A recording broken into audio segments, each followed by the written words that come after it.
요즘에 예뻐졌다는 소리를 많이 해주고 계시거든요. 제 이목구비가 많이 살아나게 된 다양하게 스타일링을 해보면서 메이크업의 퀄리티가 80%까지 올라가는 것 같아요. 안녕하세요 여러분, 휴블리입니다. 오늘 썸네일 보고 들어오셔서 아시겠지만 요즘에 예뻐졌다는 소리를 많이 해주고 계시거든요. 댓글에 뭐 요즘 리즈다 이런 얘기 많이 해주시는데 이거를 저도 느낍니다. 저도 시행착오가 좀 있었기도 하고요. 작년 영상만 봐도 정말 다르지 않나요? 그래서 제가 어떤 부분이 달라졌는지, 예뻐지는 어떤 비결? 과거와 요즘 어떤 차이점이 있었는지 말씀을 드려보려고 합니다. 좀 흥미로운 내용들 오늘 좀 많이 있지 않을까 싶어요. 근데 제가 한번 이 내용을 메이크업 하면서 찍었던 적이 있거든요. 근데 요거는 그거에 좀 업데이트된 버전이라고 보시면 될 것 같습니다. 첫 번째는 카메라와 저 사이의 거리가 조금 멀어졌어요. 카메라를 뭐 바꾼 것도 있지만 확실히 사무실을 제가 갖게 되면서 좀 더 공간이 넓어지게 됐거든요. 공간이 넓어지니까 카메라랑 조명이나 이런 거를 촬영하는 각 자체가 더 넓어졌어요. 그래서 원래는 카메라를 이렇게까지 멀리 두고 찍을 수가 없었는데 이렇게 멀리 두고 찍을 수 있는 여유가 생겼습니다. 공간적으로요. 지금 제가 방구석에서 촬영을 하고 있는데 방구석에서는 좀 제한이 있어요. 지금 살짝 보여드리면 제 앞에 카메라가 어떻게 돼 있냐면 이게 제 시야거든요.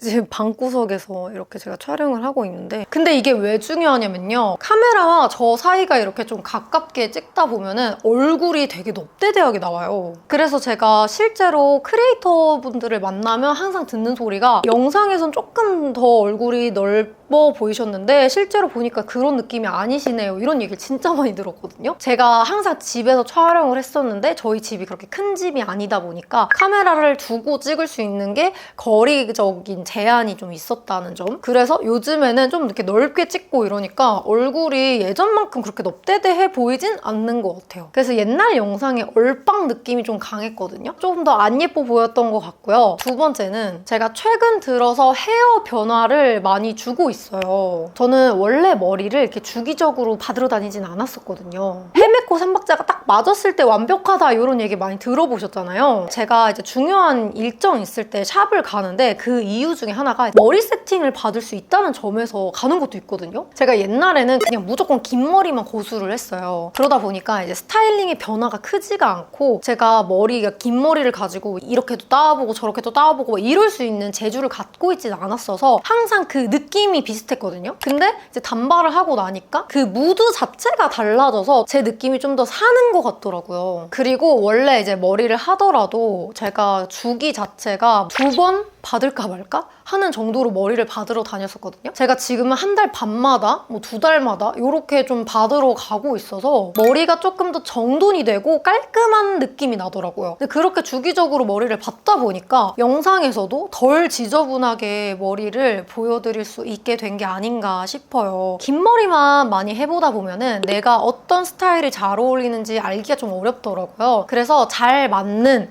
헤어 선생님을 찾게 되시면 여러 가지 스타일링을 도전해보시는 것도 좋아요. 뭐 긴 머리도 해봤다가 긴 머리인데 레이어드가 층의 폭이 좀 큰 레이어드 컷을 해보는 것도 방법이고 뭐 C컬로 되어 있는 볼륨 펌 같은 것도 해보시는 것도 좋고 다양하게 스타일링을 해보면서 나는 이 머리가 어울리더라 이런 거를 또 찾아갈 수가 있거든요. 저도 사실 긴 머리를 되게 좋아하는 편인데 긴 머리가 주는 그 무드가 있단 말이에요. 이제 짧은 머리도 해보니까 짧은 머리만의 매력도 이렇게 크다라는 걸 느껴서 이 헤어 스타일링의 변화, 예뻐지는데 큰 한몫을 저는 한 것 같아요. 그리고 이제 제가 짧은 머리를 할 때 머리를 주기적으로 받으러 다니지 않았어서 약간 좀 머리가 너무 거지존이거나 이럴 때가 있었거든요. 짧은 머리는 그 미용실을 가는 간격 자체가 조금 더 빨리 가면서 좀 다듬으면서 머리를 기르는 게 좋더라고요. 그래서 만약 짧은 머리를 하실 분들은 기를 때마다 머리를 살짝 자르시면서 길러주시는 게 더 단정해 보이는 것 같습니다.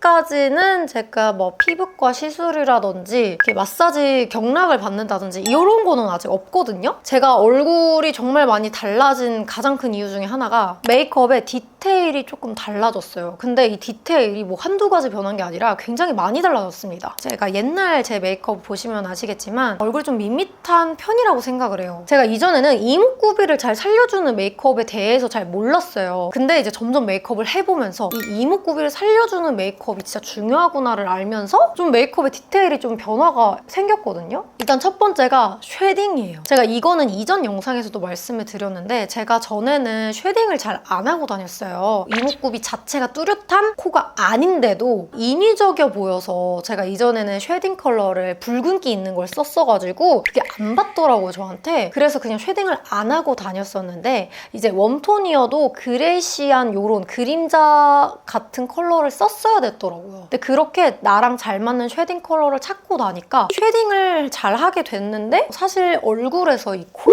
영역이 진짜 중요하거든요. 근데 원래는 제가 이 코에 음영을 하나도 안 넣고 다니다가 음영을 넣고 다니면서 얼굴에 윤곽이 살더라고요. 근데 그렇다고 코 쉐딩을 떡칠해라 이런 소리가 절대 아닙니다, 여러분. 쉐딩을 해주되 좀 내가 원하는 정도로 너무 진하지 않게 쉐딩을 넣어주는 거죠. 그래서 저는 쉐딩으로 정말 제 이목구비가 많이 살아나게 된 케이스예요. 그리고 제가 요즘에 막 쇼츠에서도 많이 보여드리긴 했는데 얼굴에 이 볼륨을 살려주는 게 정말 또 중요하더라고요. 이 볼륨을 살려주는 데는 두 가지 방법이 있습니다. 그 이사벨님이 만드신 이 화이트 큐브 이런 거 있죠. 약간 얼굴에 이런 볼 부분이라든지 코 부분, 여기 이마라든지 이런 부분을 밝혀주는 데 쓰는 파우더거든요. 근데 이렇게 좀 화이티한 걸로 볼륨을 살려주는 방법, 그리고 두 번째가 하이라이터입니다. 지금 요즘에 하이라이터 굉장히 붐이잖아요. 근데 저희 코로나 마스크 시절에는 하이라이터를 막 생략하는 메이크업이 유행이었어서 제가 하이라이터를 잘 안 썼었거든요. 근데 이제 하이라이터를 쓰면서 얼굴의 볼륨감을 이렇게 살려주니까 이제는 얼굴을 조금 더 입체적으로 연출을 하게 된 거죠. 지금도 제가 하이라이터랑 좀 여기 파우더 이렇게 사용을 했는데 옛날에도 사실 제가 언더 메이크업을 신경을 썼다고는 했지만 요즘에 조금 더 그 디테일들이 살아났거든요. 언더에 애교살을 만들어주는 그림자를 넣는 것부터 애교살에 올라가는 글리터들, 근데 그 전에 애교살 채우는 거 위에 눈 밑에 라인 그려주는 거, 이것 때문에도 조금 더 눈매가 또렷해진 효과가 있었던 것 같아요. 그리고 이거는 제 컴플렉스 중에 하나인데요. 저는 사실 눈이 그렇게 크지는 않아요. 이렇게 보면은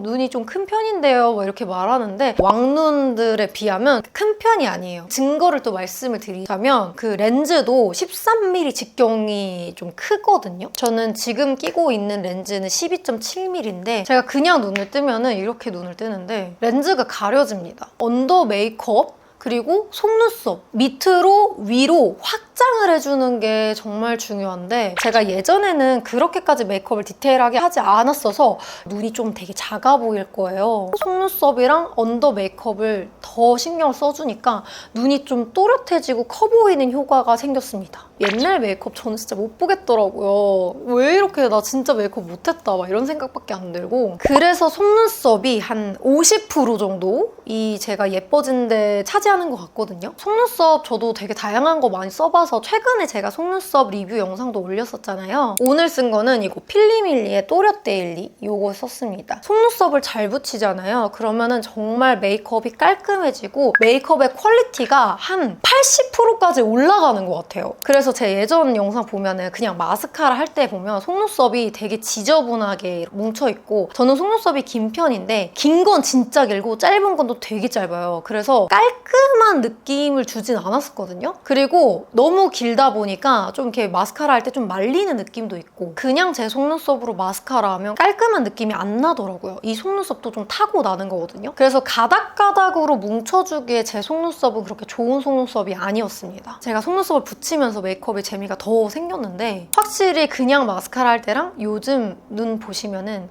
훨씬 깔끔해진 거 느껴지시죠? 그래서 여러분 이 속눈썹은 많이 붙여보셔야 돼요. 제가 이제 속눈썹 영상에서 어떻게 붙여야 되는지 이렇게 다 얘기를 했거든요. 근데 이거는 직접 내가 붙여보면서 경험을 좀 쌓으셔야 되고요. 매번 이제 메이크업을 찍을 거 아니에요. 저는 거의 한 달에 20번은 이렇게 풀메를 항상 하면서 영상 촬영을 하니까 어쩔 수 없이 기술이 늘 수밖에 없더라고요. 포기하지 마시고 계속 붙여버릇 하시면 속눈썹 붙이는 기술이 생기실 겁니다. 이 영상 보시면 도움이 되실 것 같은데 제가 예뻐지는데 좀 크게 활약을 한 게 저는 이 속눈썹이라고 생각을 해요. 그리고 저는 원래 언더 속눈썹이 없는 사람이거든요. 그래서 요즘에는 또 언더 속눈썹까지 붙여주고 있는데 그렇다 보니까 조금 더 눈이 또렷해 보이고 더 커 보이는 효과가 있더라고요. 같아요. 요렇게가 제가 최근에 예뻐진 것 같다라는 소리를 들었던 이유들이지 않나 싶은데요. 사실 별건 없는데 이 작고 작은 것들이 모여서 좀 크게 작용을 한 것 같아요. 제 영상을 옛날부터 봐오셨던 구독자분들은 아마 더 그거를 많이 느끼실 텐데 이런 작은 디테일들이 있었더라고요. 제가 앞으로 메이크업도 예쁘게 잘 말아드려 보도록 하겠습니다. 우린 또 다음 영상에서 만나도록 해요.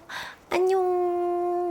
오늘 메이크업 정보입니다. 오늘 메이크업 정보는요. 이거 촬영 영상이 있어요. 그래서 그거 참고하시면 좋은데 일단 하이라이터 파이브바이브의 펄라이크 하이라이터 썬라이트 립은 여러분 노노어 02 로즈 브라운으로 여기 확장을 시켜주고 이거는 아직 런칭되지 않은 제품이에요. 근데 이걸로 베이스를 깔아줬어요. 어떤 컬러인지만 보여드릴게요. 이제 곧 나오거든요. 이게 8월 말에 나옵니다. 이런 컬러로 베이스 깔아주고 이거 하트 퍼센트 거 소피치로 안쪽에 이렇게 사용을 해줬어요. 그래서 립은 이렇게 3개 사용해줬고 블러셔는 투슬래시포 거 썼거든요. 베베이지를 베이스로 올리고 럼베이지를 그 위에다가 올려줬습니다. 그리고 오늘도 저 섀도우 팔레트 이거 썼어요. 루미르 스프링 모닝.